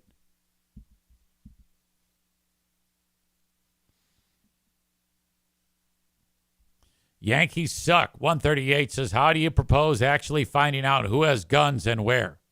Well, we start with this. Everybody turn in your guns. The laws changed. We just rewrote the Constitution. Oh, okay. So anyway, you got to turn them in. If you don't, it's a felony. If we find out that you have a gun, it's a felony. Life imprisonment. If you have a gun, life imprisonment. And then you start to enforce the law. After you start to enforce the law, then after as many guns as we can get her off the street, then we actually start really getting aggressive, little Patriot Act shit, delve into who's got the guns and where. Every day, it's another Ruby Ridge moment. Go in and say, Randy Weaver, give me your fucking guns. And then you take his fucking guns, and then that's the end of it. And then when those dumb motherfuckers say, come and take it, you go, I did take it. I took your gun. How do you feel about that? So then that's it. I don't know. Call me crazy. Dan says, what if you have the cops pull over the guy with a gun and he rolls up his window on you? That would sure be interesting.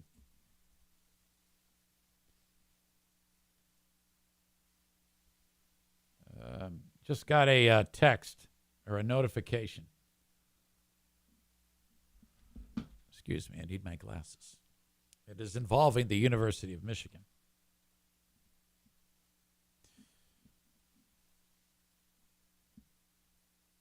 Denard Robinson and Braylon Edwards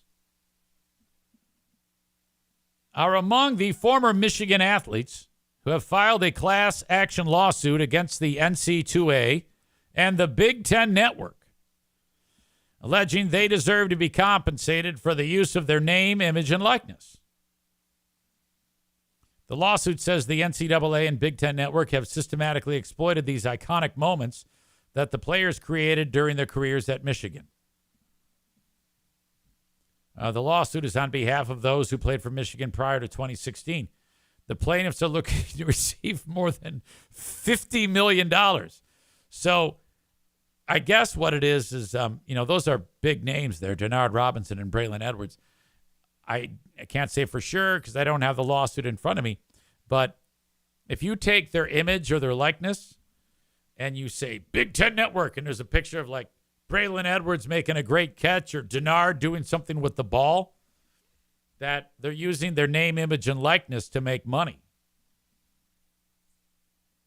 Linda says, oh, please. Well, I don't know about that. I would have to see more. Because I am all for players getting paid. Make no mistake. I think that anyone who has ever played college football should retroactively be paid a fair wage for however many years they played football. Every college athlete that's played football. Baseball, no, fuck you. It's football. That's the only thing anybody gives a shit about.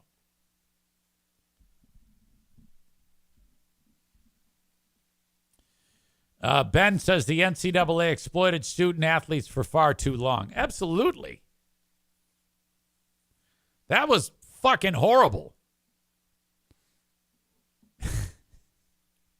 She writes, those two were nothing in the NFL, so they need the money. Well, maybe, maybe not. Who gives a shit? Donut Dan says, exactly, a BS scholarship is not enough when you're making millions at every home game. Joe Martinez writes, she would say that because that shitty school that is irrelevant has nothing. The only famous person out of that shitty school is Larry Nasser. What? Come on now. There's been some terrific Michigan State football players. Dan Enos. Tony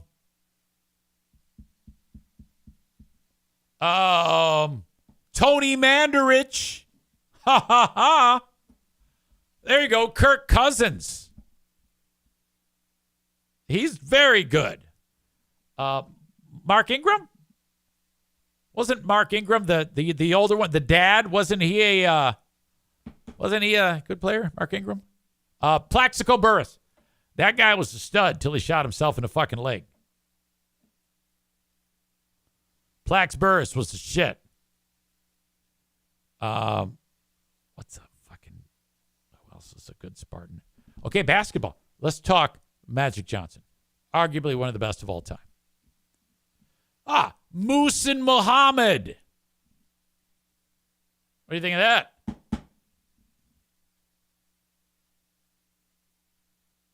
I think that's about it.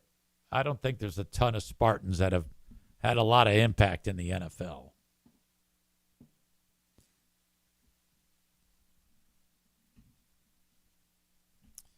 All right. Joe says, Le'Veon Bell. Fuck yeah. Don't forget about him, Le'Veon Bell. He was very good. Michigan had 19 players drafted last year. Well, look, the thing about Michigan, that is true. They fucking churn out pro talent. All right? So why the fuck did they in the offseason not go out and buy a goddamn quarterback? You can't tell me that you're not pissed off, Joe Martinez, with what happened in the offseason. Here they are coming off of all the positive publicity of the best team in the land. I mean, it worked out perfectly. One patsy takes the fall for the cheating scandal. Okay. Everybody pretty much gets unscathed. They win the natty with all the cheating. And then they don't even go and get any good players in the offseason. Ohio State goes and gets $20 million worth of top talent, and they're going to win the national championship this year. If maybe not the national championship, but they're for sure going to the playoffs and for sure going to beat Michigan this year because Michigan's quarterback is like, he sucks. Oh, my God. How? How did you do that? And now Michigan is stuck with this garbage team. Oh, I'm shocked at that. Joe says Tuttle will be back. I don't know who that is. I don't know who Tuttle is. All I know is they got a jerk quarterback who stinks. And that's rough. I don't know. With all that money that they should have had from the national championship, I would have started out with a payroll of like $50 million. That's what I would have done. Because if Ohio State does $20 million, you got to do $50 million. That's what you had to do. So you want to have your team to have the best chance to succeed. Okay? Ohio State did that. They are set up to succeed. Win the Big Ten. Michigan has not done that. They are now playing from behind. Most odds makers are saying that Michigan won't win another game this year. Jim Harbaugh himself said in a statement, it's right here, I don't have good feelings about Sharon Moore in Michigan this year. Quote, there's a fairly good chance they won't win another game this year. I'm glad I got out when I did. It's a horrible situation. I'm glad that I'm with Los Angeles after I cheated my way to a victory. End of quote. Signed, Jim Harbaugh. Incredible. What a statement by Jim Harbaugh. I can't believe I didn't mention it earlier. Speaking of Michigan, my pal Joe Martinez, as you know, is here. He's been very prominent in the chat today, and I appreciate that. We've had a very active chat today, and I'm proud of all the efforts of everyone. You've done a great job. A&E Heating and Cooling, though, my God, the fact that you can have Joe come to your house, this ripped Latino lover, this beautiful senior citizen, come into your home, make your wife moist, and he's going to give you a free furnace tune-up and diagnostic test for no cost. The local power company has teamed up with one HVAC specialist, and that is Joe Martinez. DTE will pay the cost of Joe coming to your home. It's that simple. Joe, come to my house. I need a tune-up and diagnostic testing. How much does that cost? He goes, $145, senor. Okay, thank you. Come on over. And then he comes in and say, yeah. He'll say, have you done this in the last 2 years with me, senor? And you say, no. He says, oh, ay chihuahua. Good news, senor. That means it is free. Free for you, senor. Arriba, arriba, andere. If he's done this in the last 2 years, you got to pay the freight out of your pocket, which is a good thing to do anyway because it's Joe Martinez. But if you haven't done this in 2 years, it's free. No questions asked. DTE pays the freight on that shit. 616-516-8579 for A&E Heating and Cooling.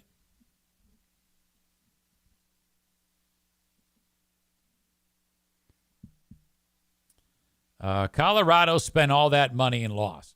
So Joe is saying if a college team spends money on players, they will lose because Colorado lost.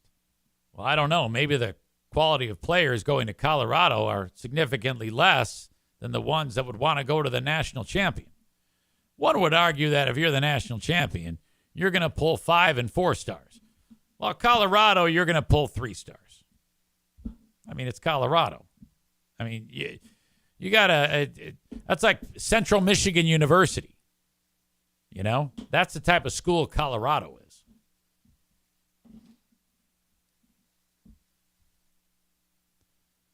Tuttle was the backup for McCarthy last year. Oh, so he's going to come back. He's playing somewhere else?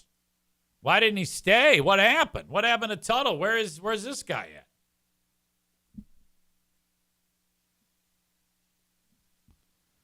Donut Dan says, even though this pendejo is wrong on most things, I bet he is an amazing heat and AC guy. That's true. And I don't know why you would refer to Joe as a pendejo.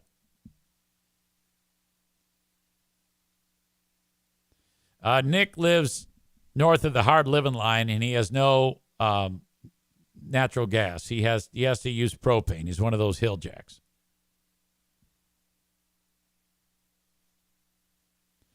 Linda says Nick Saban rebuilt teams year after year with new teams and new coaching staffs.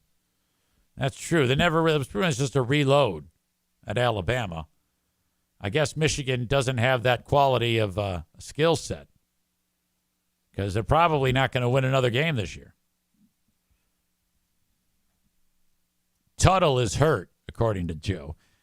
Nick does not use propane. He uses wood. Oh, God. All right.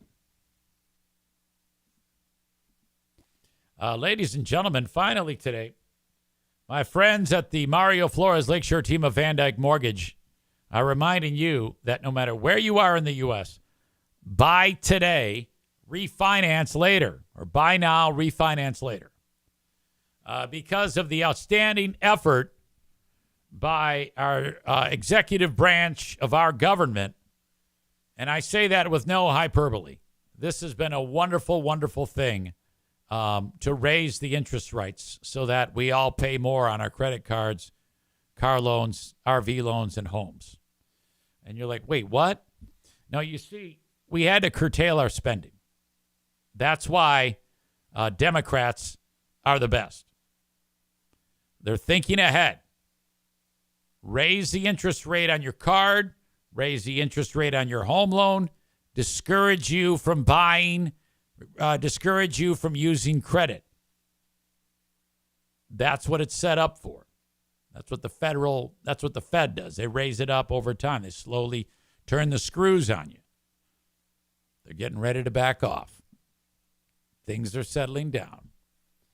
That means it's going to be a buyer's market before too long. The interest rates are going to fall. All right? And that begins this month.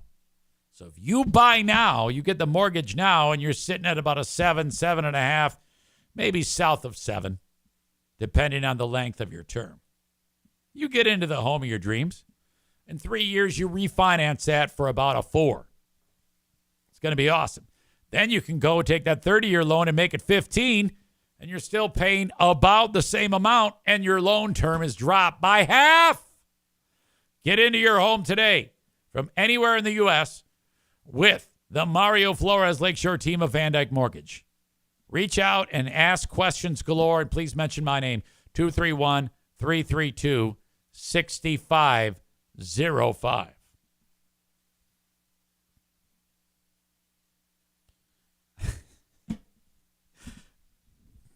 Joe writes, Saban was a coach. Sharon Moore, first year as a head coach.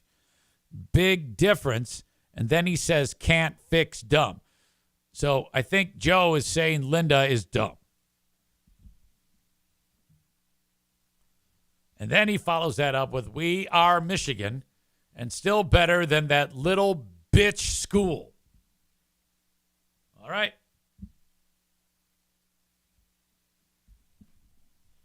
Linda says, I know who the asshole of the day is every day of the week. Linda wants to kick Joe's ass. Hold the phone. I got to go get my other dry erase marker. Hold on.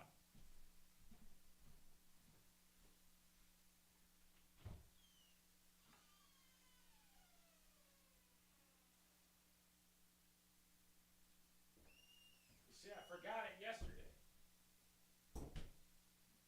The other one's had it. But thank you to Maureen for getting me these markers.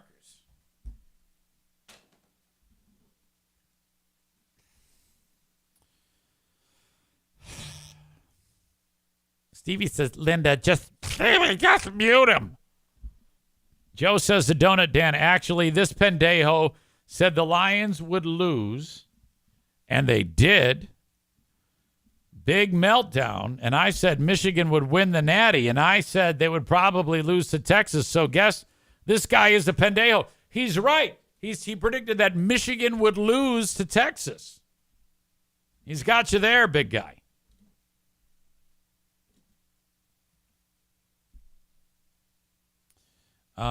Today's asshole of the day.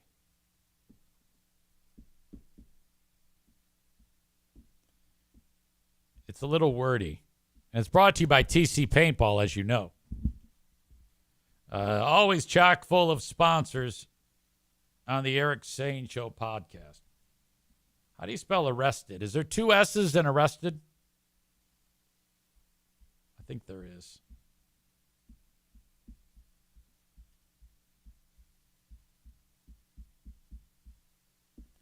I never thought I'd be Team Tyreek Hill, but I am. There's 1 S? Shit. God damn it. Fucking idiot. Is there 2 T's? There's got to be 2 T's, right?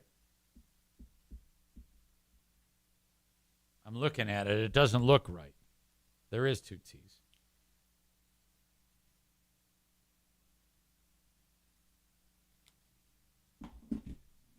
Everybody's telling me different things. Like one person saying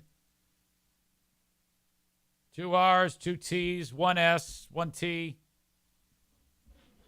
I don't know. I'm just gonna go. Yeah, that T doesn't look right. Yeah, I'm struggling here.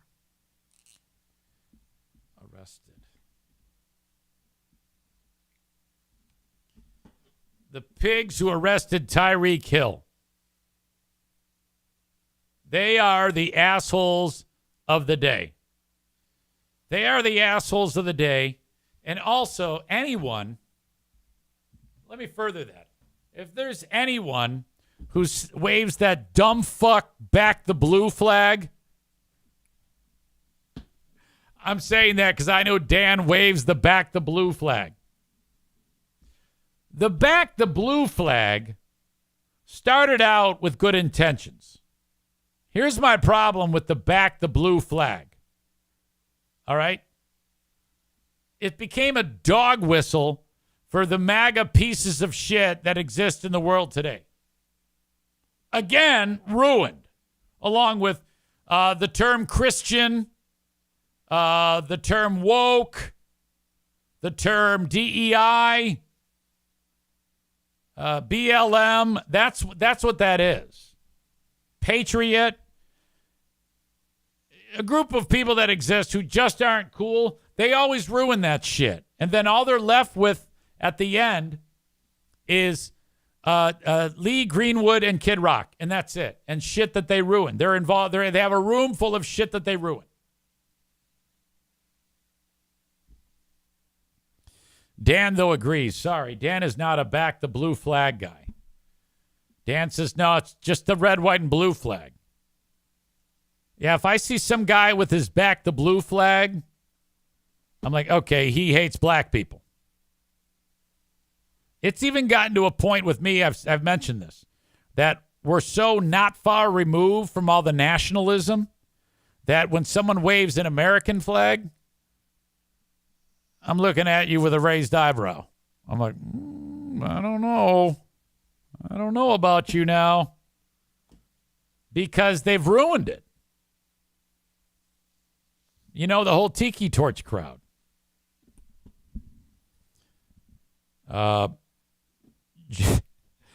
Joe Martinez writes, just think 12 more weeks of hashtag we are Michigan. We bow to no one. All right. As usual, you guys killed it. What an audience. Thank you so much for being here and making this show possible. My God. I'll talk to you on Patreon. Till then, have a good rest of your day. Kenny writes, fuck the police.